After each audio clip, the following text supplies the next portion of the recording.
So, good morning guys. Welcome po sa aking YouTube channel, Jimboy YT. So, share ko lang po yung aking experience sa ating Piso Wi-Fi.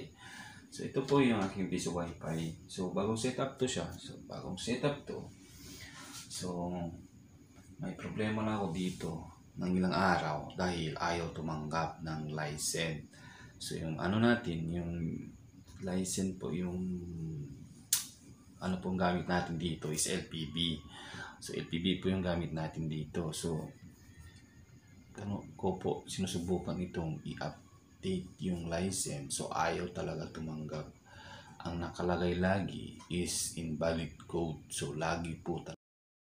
So ito po yung record ko na video yung last day.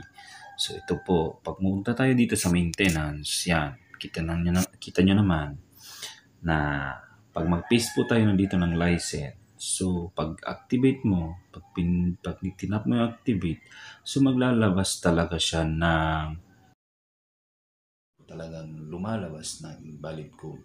Pag pumunta po tayo sa ating maintenance, tapos ipipaste po natin yung ating license na nabili, lagi po ang lumalabas doon, invalid code. Yun.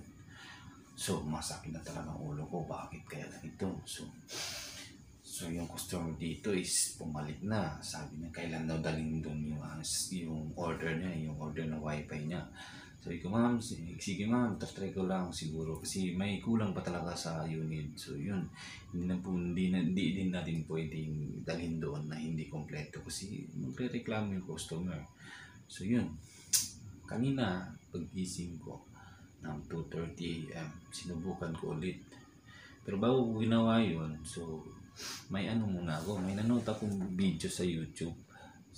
Yung ginawa niya, so sabi dun sa YouTube, sabi dun sa video na magpunta tayo sa maintenance, punta muna tayo sa 10.0.01, tapos pasok doon sa system nila, sa admin system nila.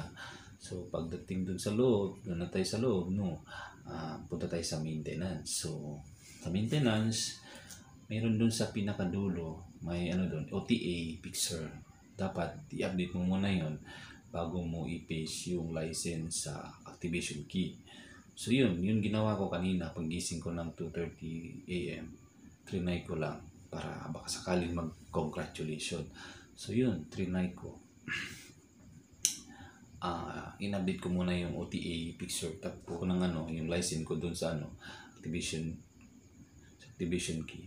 So yun, lumabas na congratulations. So yun, salamat naman na resolve ko na yung problema ko sa aking Piso Wi-Fi. So yun nga guys, ipapile na po natin itong Piso Wi-Fi natin. So i-set up ko na talaga ito ng maayos kasi okay naman siya, okay na yung license niya, approved na, activation key. Thank you sa mga yung mga problema ngayon sa ating LPB license. Subukan nyo tingnan tong ating, so baka makatulong sa inyo guys. So yun, maraming salamat, Jimboy YT. Sana wag mong kalimutan i-like yung ating video at saka mag-subscribe sa ating YouTube channel, Jimboy YT. So yun mga kapiso Wi-Fi, thank you.